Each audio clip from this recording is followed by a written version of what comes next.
1 April tahun 2025 bisa surati ke Indonesia.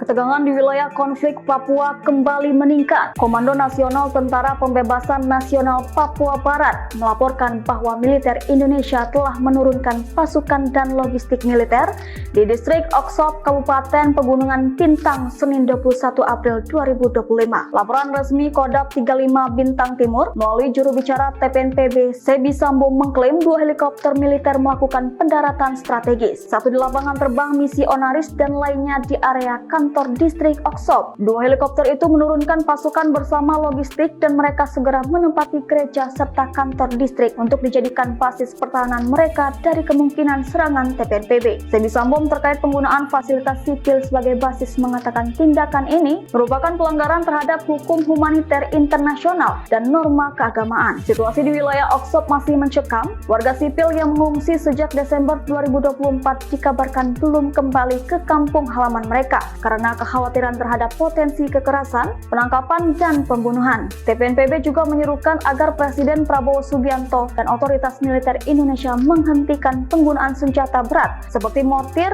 bom, helikopter tempur, dan drone dalam operasi militer yang dapat menimbulkan korban sipil. Komnas TPNPB dalam pernyataannya, jika militer ingin menghadapi OPM, lakukanlah di medan perang, bukan di gereja atau rumah warga. Jangan jadikan warga sipil sebagai tameng. Siaran pers ini ditandatangani oleh para pimpinan tinggi TPNPB OPM, Jenderal Goliat Tabuni, Letnan Jenderal Melkisedek Owong, dan Mayor Jenderal Terianus I.